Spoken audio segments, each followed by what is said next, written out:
Hello friends, आज हम discuss करेंगे क्लास 11th एनसीईआरटी बायोलॉजी की, जिसमें हम एनिमल फिजियोलॉजी के पार्ट को कवर करने जा रहे हैं। तो यहाँ पर हम जो पहला चैप्टर देखते हैं, क्योंकि हमारी न्यू एनसीईआरटी के अकॉर्डिंग है, तो यहाँ पर हमारा जो पहला चैप्टर है वो क्या है, breathing and exchange of gases, क्योंकि डाइजेशन सिलेबस से हट चुका है। So for very first chapter in the animal physiology part is the breathing and exchange of gases. So first of all, what is breathing?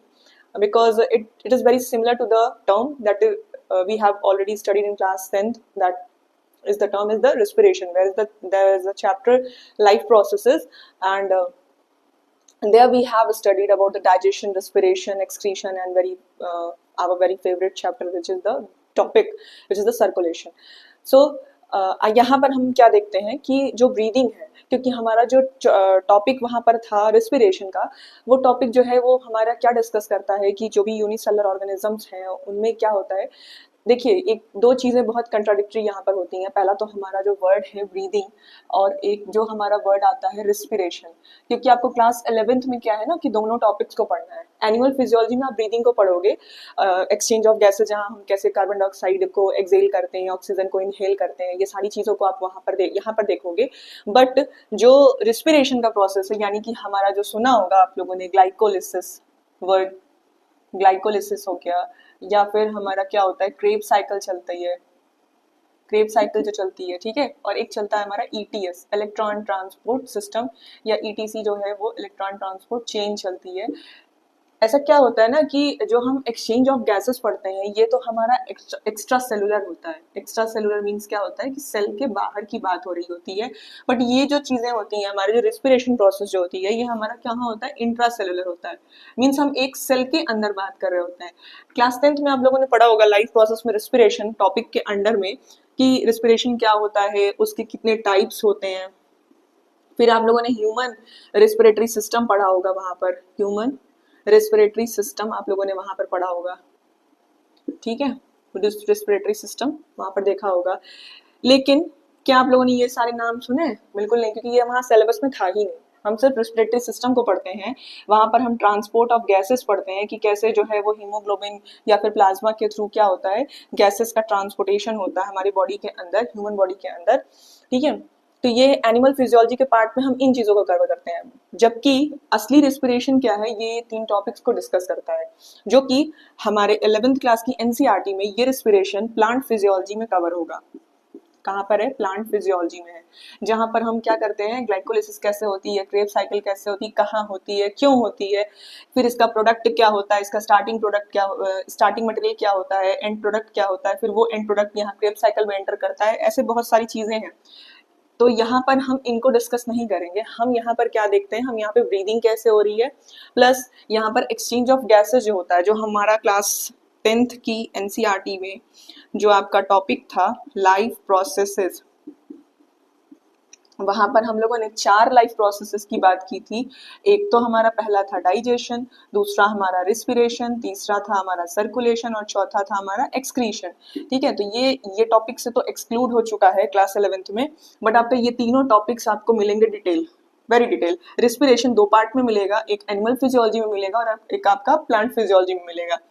और यहाँ पर digestion में जो फोटोसिंथेसिस था, प्लांट वाला हिस्सा जो था, प्लांट वाला जो पार्ट था, वो आपको अलग से एक चैप्टर मिलेगा प्लांट फिजियोलॉजी में, जहाँ आपको फोटोसिंथेसिस एक चैप्टर की तरह मिलेगा, ठीक है। सर्कुलेशन आपको यहाँ मिलेगा बॉडी फ्लूइड के फॉर्म में, body fluid and it's circulation नाम का जो चैप्टर है, नेक्स्ट चैप्टर इसके बाद है, वही है, वो आपको पढ़ना होगा।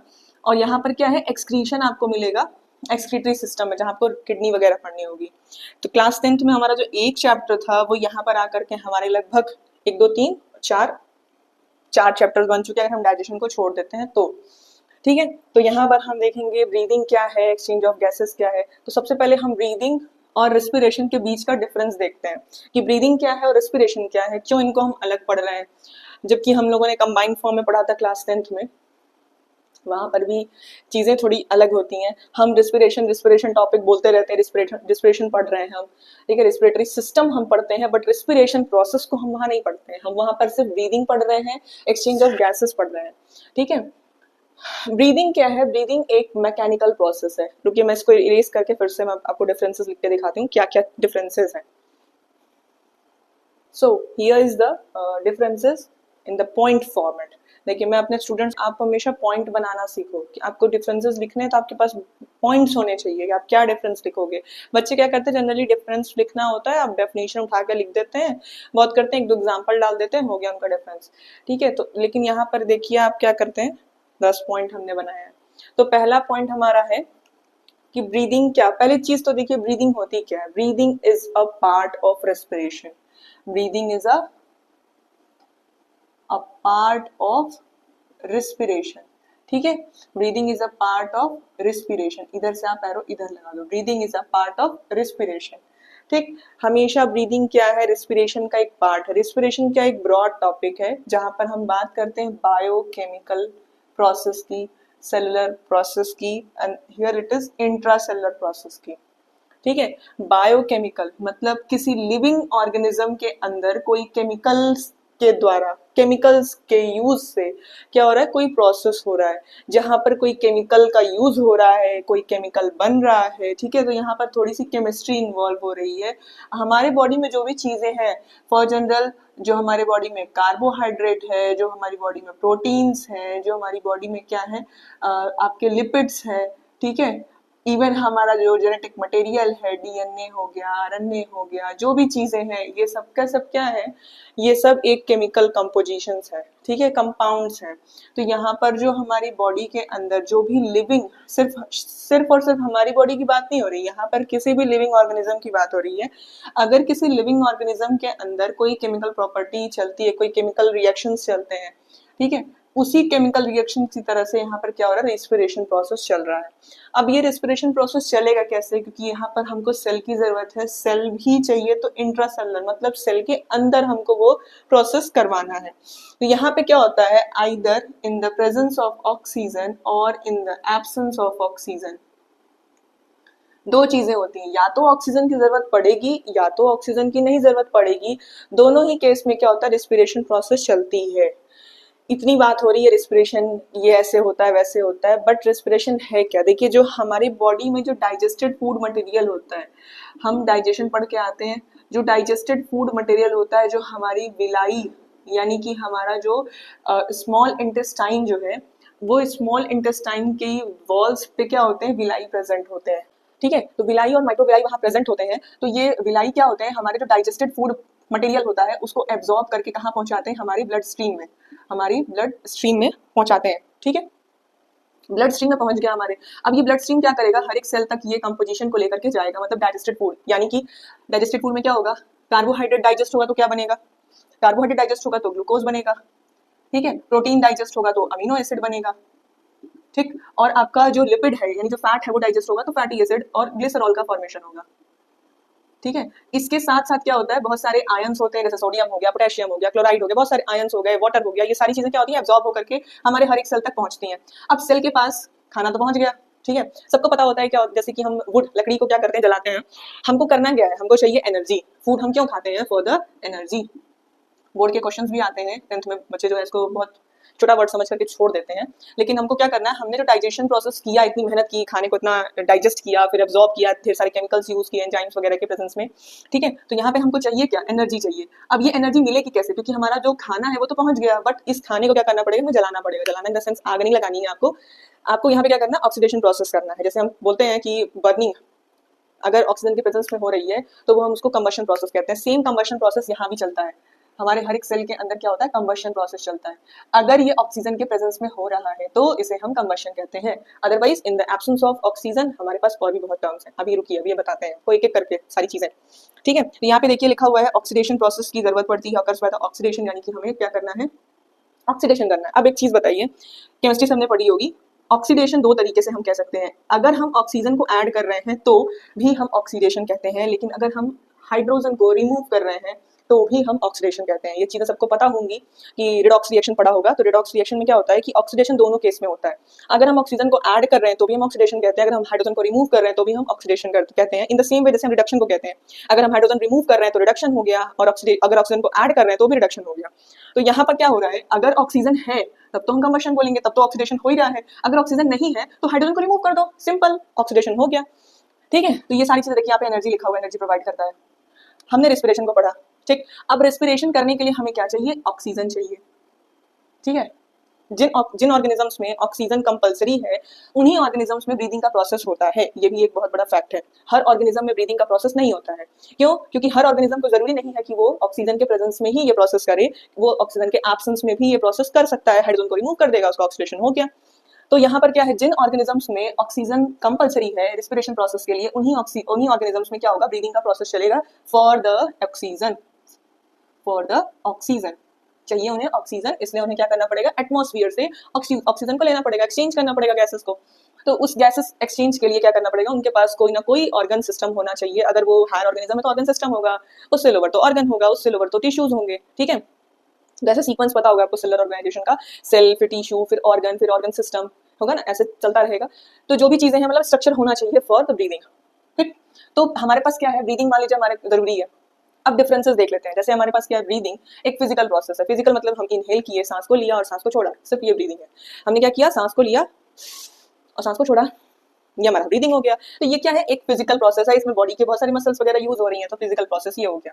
ठीक, नेक्स्ट ये तो बायोकेमिकल प्रोसेस था, क्योंकि यहाँ पर क्या हो रहा है, किसी लिविंग ऑर्गेनिज्म के अंदर केमिस्ट्री यूज हो रही है, केमिकल्स का यूज हो रहा है। भाई हमारे पास ग्लूकोज का यूज हो रहा है, ग्लूकोज टूट रहा है या जुड़ रहा है, कुछ नया बन रहा है, कुछ टूट रहा है। ठीक है, तो यहाँ पर जो केमिकल प्रोसेस होता है उसमें ये कैटाबॉलिक प्रोसेस है। कैटाबॉलिक प्रोसेस क्या होता है भाई, व्हाट आर कैटाबॉलिक प्रोसेस, यहीं पर देखिए कैटाबॉलिक प्रोसेस। ठीक है, रेस्पिरेशन बायोकेमिकल प्रोसेस में एक कैटाबॉलिक प्रोसेस, कैटाबॉलिक मतलब कुछ पुराना बना हुआ था, हम उसको क्या कर रहे हैं, डिस्ट्रक्ट कर रहे हैं। डिस्ट्रक्ट करके जो उसमें पड़ी हुई एनर्जी है उसको हम यूज कर रहे हैं। ठीक है, तो हम पहले तो किसी चीज बनी बनाई चीज को तोड़ रहे हैं। यहाँ पे हम क्या तोड़ते हैं, ग्लूकोज को तोड़ते हैं in the presence of oxygen or in the absence of oxygen. ठीक है, तो बायोकेमिकल प्रोसेस हो गया। दूसरा यहाँ पे मैकेनिकल प्रोसेस है, क्योंकि यहाँ पर क्या हो रहा है, हमारी बॉडी यूज हो रही है, तो मैकेनिकल प्रोसेस हो गया। यहाँ पे सेल्स यूज हो रहे हैं, तो सेलुलर प्रोसेस हो गया। ठीक, ये वॉलंटरी एक्शन होता है, यानी ब्रीदिंग क्या है, वॉलंटरी एक्शन है। मतलब वॉलंटरी एक्शन का मतलब क्या होता है कि आप चाहो तो कुछ देर के लिए ब्रीथ को रोक सकते हैं। जैसे हम डीप ब्रीदिंग करते हैं, या कुछ लोग क्या करते हैं, अंडर वाटर पानी के अंदर डूब करके वहां पर जो है योग वगैरह करते हैं, हमारे पूर्वज जो थे वो करते थे। तो यहाँ पर वो ये वॉलंटरी एक्शन है, मतलब हमारे विल पावर के कंट्रोल में है, not totally but partially will power के कंट्रोल में है। बच्चे कमेंट करने लगेंगे तुरंत फटाक से कि कब तक सांस रोक सकते हैं, हमारी जान चली जाएगी। तो हम विल पावर के लिए पार्शियली कंट्रोल कर सकते हैं, पार्शियली। ठीक है, तो हम कह सकते हैं कि थोड़ा बहुत ये हमारे वॉलंटरी एक्शन में है। हम इसको फास्ट कर सकते हैं, इसको स्लो कर सकते हैं, अपने अकॉर्डिंग इसको हम थोड़ा सा हैंडल कर सकते हैं। बट ये तो हमारा पूरा का पूरा इनवॉलंटरी एक्शन, हम कहाँ एक सेल के अंदर चल रहे रेस्पिरेशन को रोक पाएंगे या उसको फास्ट या उसको स्लो कर पाएंगे। तो ये पूरा क्या है, हमारे विल पावर के कंट्रोल के बाहर है। तो ये हमारा इनवॉलंटरी एक्शन हो गया। ये क्या करता है, हमें ऑक्सीजन प्रोवाइड करता है। जैसा कि हमने देखा, ऑक्सीजन चाहिए तो ब्रीदिंग करना पड़ेगा, ब्रीथ करना पड़ेगा। और ये क्या करता है, हमें एनर्जी प्रोवाइड करता है, जो हमारी ग्लूकोज मॉलिक्यूल इसको तोड़ता है और एनर्जी को प्रोड्यूस करता है। यहाँ पे देखिए, ऑक्सीजन लेने के लिए भी आपको एटीपी की जरूरत पड़ेगी, यानी एनर्जी क्वाइन जो एडिनोसिन ट्राइफॉस्फेट है, ये एटीपी की यूज हमको कर करके क्या करना पड़ेगा, ऑक्सीजन को इनहेल करना पड़ेगा, ऑक्सीजन को लेना पड़ेगा बॉडी के अंदर। और ये क्या करती है, ये प्रोसेस क्या करता है, ये प्रोसेस ग्लूकोज को तोड़ करके एनर्जी का प्रोडक्शन, बॉडी में हर एक सेल में एनर्जी का प्रोडक्शन किस फॉर्म में होता है, एटीपी के फॉर्म में। तो एटीपी को जनरेट करता है, एनर्जी भी प्रोवाइड कर रहा है, एटीपी को जनरेट कर रहा है। नेक्स्ट है involves the active plus passive transport. Active और पैसिव दोनों। क्यों एक्टिव और क्यों पैसिव, इसके पीछे भी रीजन है। जैसे हम सांस को ले रहे हैं, इनहेल कर रहे हैं, हमको उसमें एनर्जी लगती है। जब हम इनहेल करते हैं तो हमको क्या जरूरत पड़ती है, एनर्जी की यूज पड़ती है। तो वहां पर हमें क्या करना पड़ेगा, इनहेलेशन प्रोसेस के अकॉर्डिंग हमें एक्टिव ट्रांसपोर्ट करना पड़ेगा, एनर्जी यूज करनी पड़ेगी। प्रेशर से क्या करना पड़ेगा, हवा को अंदर अपने लंग्स में लेना पड़ेगा। यहाँ पर क्या है, पैसिव प्रोसेस, एक्सेल करते टाइम तो कोई प्रॉब्लम नहीं होती है, सांस अपने आप, अगर थोड़ी देर रोक के भी रखो अपने आप सांस छूट जाती है। ठीक है, तो ये पैसिव प्रोसेस हो गया एक्सेल करते टाइम। लेकिन इसमें क्या हो रहा है, हमेशा एक्टिव प्रोसेस की जरूरत पड़ेगी। देखिए यहाँ पे जितना एटीपी यूज हो रहा है, जनरेट हो रहा है, उसका कुछ एटीपी क्या होता है, यहाँ पर यूज भी होता है। अब देखिए ग्लूकोज को तोड़ना है, कुछ तो एनर्जी की जरूरत पड़ेगी ना, तो थोड़ा अमाउंट यहाँ पे क्या होता है, एटीपी का यूज भी होता है। तो एक्टिव प्रोसेस हो गया ये।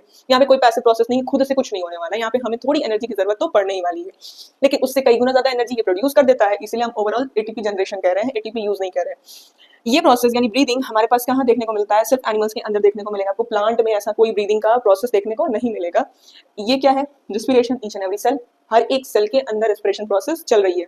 अब हर एक सेल के अंदर चल रही है और ये सिर्फ एनिमल्स के अंदर चल रहा है। यानी आप कहेंगे कि वायरसेस में भी चल रहा है, no. Point to be noted, virus are not the cells. Virus जो होते हैं वो सेल्स नहीं होते हैं। क्यों, link between living and non living के बीच का वो सेल नहीं है। वायरस, वायरॉइड्स, प्रियॉन्स, ये सारी चीजें क्या है, लिविंग सेल नहीं है। तो यहाँ पर क्या होगा, रेस्पिरेशन प्रोसेस नहीं चल रहा होगा। लेकिन जो भी लिविंग सेल्स हैं, जैसे कोई भी प्रोटोजोआन हो गया, अमीबा हो गया, पैरामीशियम हो गया, आपके कोई प्लांट के सेल्स हो गए, एल्गी हो गया, फंजाई हो गया, एनिमल के सेल्स हो गए, इन सब में क्या होगा, रेस्पिरेशन प्रोसेस चलेगा। But breathing process only in the animal cells, ठीक है, वहां पे ही आपको ये देखने को, एनिमल बॉडी में ही आपको देखने को मिलेगा ब्रीदिंग का कॉन्सेप्ट। एक्स्ट्रा सेलुलर, क्योंकि यहाँ पर क्या हो रहा है, सेल्स के अंदर नहीं जा रहा है, एक एक सेल के अंदर की बात नहीं हो रही, यहाँ पे कोई ऑर्गन होगा, ऑर्गन सिस्टम होगा, वहां पर क्या हो रहा होगा, एक्सचेंज हो रहा होगा गैसेस का, ठीक है, हर एक सेल के बीच में एक्सचेंज नहीं हो रहा, वहां हम ब्रीदिंग नहीं बोलेंगे, वहां हम ट्रांसपोर्ट ऑफ गैसेस बोलेंगे। आप बॉडी के अंदर इनहेल कर लिया आपने, अब वो गैसेस किसके थ्रू, किस चीज के थ्रू हर एक सेल तक पहुंचेगी, वो ब्रीदिंग थोड़ी है। आपकी बॉडी में ऑक्सीजन चला गया, कार्बन डाइऑक्साइड बाहर निकल गया, ऑक्सीजन अंदर, कार्बन डाइऑक्साइड बाहर, बस यहीं तक ब्रीदिंग खत्म हो गया।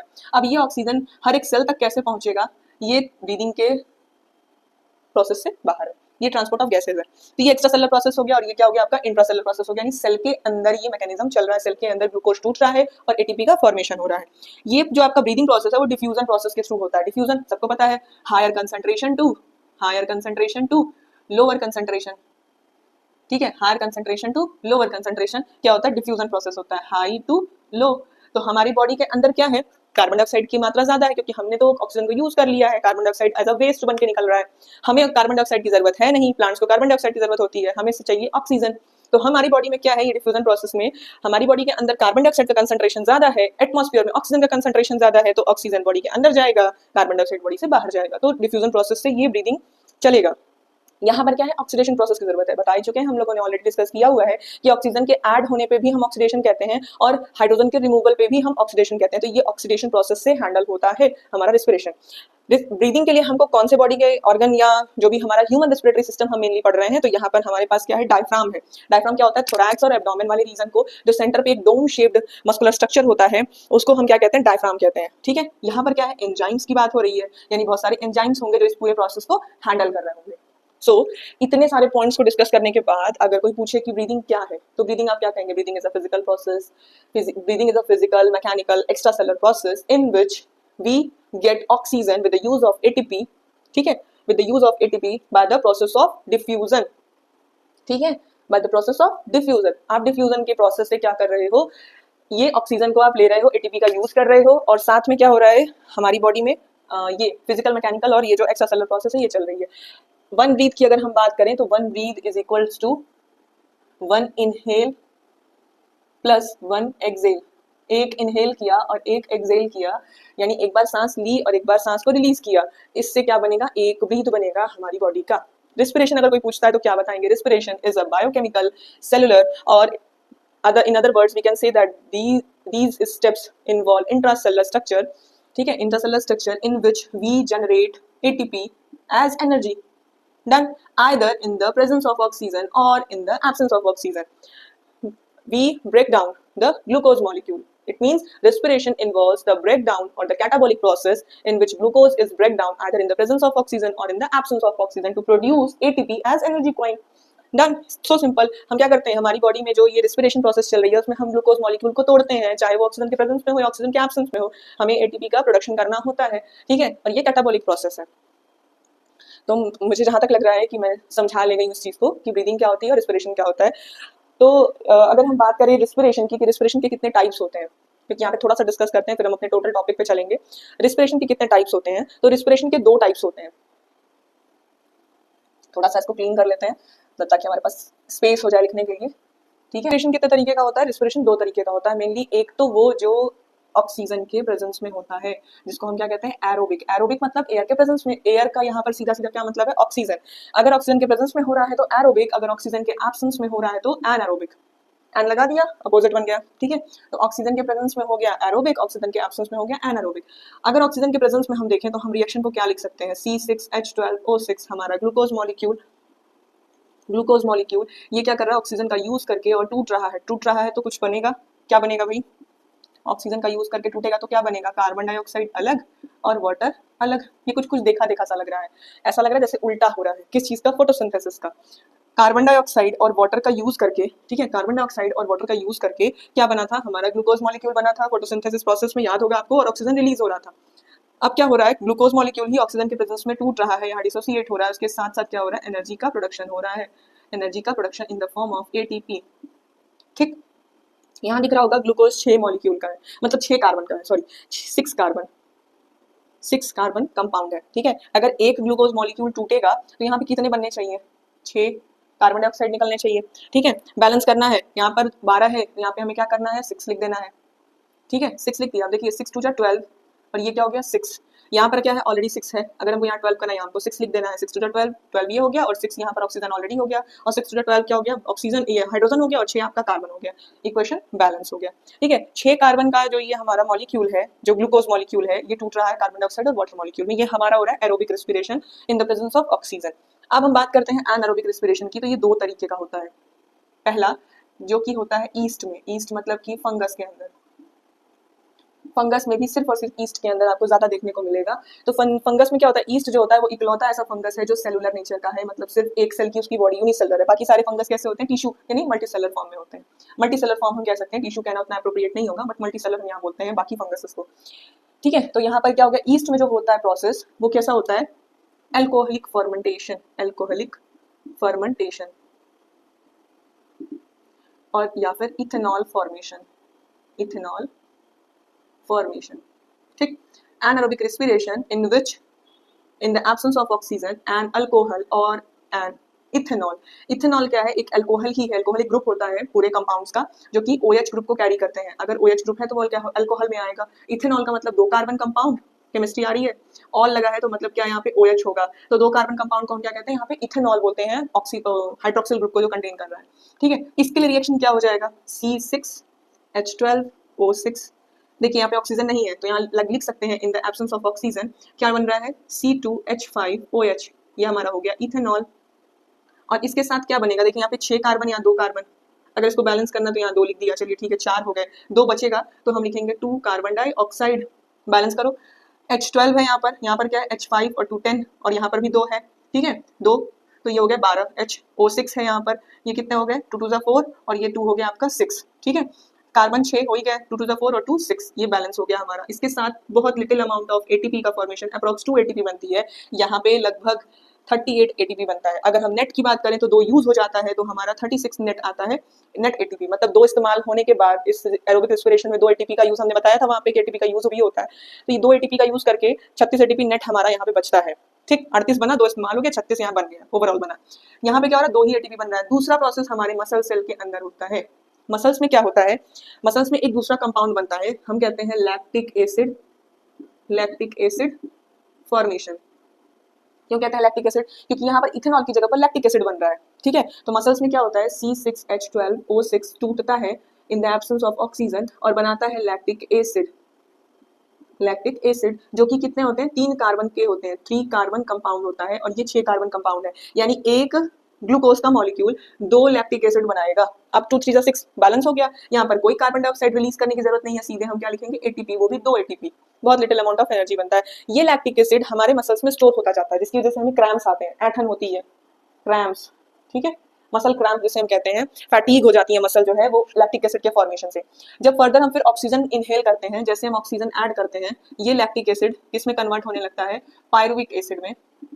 और पायरुविक एसिड आपको जब रिस्पिरेशन पढ़ाया जाएगा तो वहां बताया जाएगा, जो हमने अभी नाम लिया था, ग्लाइकोलिसिस, क्रेब्स साइकिल और ETS। तो ये जो ग्लाइकोलिसिस है ये कहाँ चलती है, ये सेल के साइटोप्लाज्म में चलती है। तो जब साइटोप्लाज्म में हमारा ग्लूकोज का मॉलिक्यूल आता है C6H12O6, तो ये कन्वर्ट होता है पायरुविक एसिड में। ठीक, और यही पायरुविक एसिड फिर आगे बढ़ता है क्रेब्स साइकिल के लिए।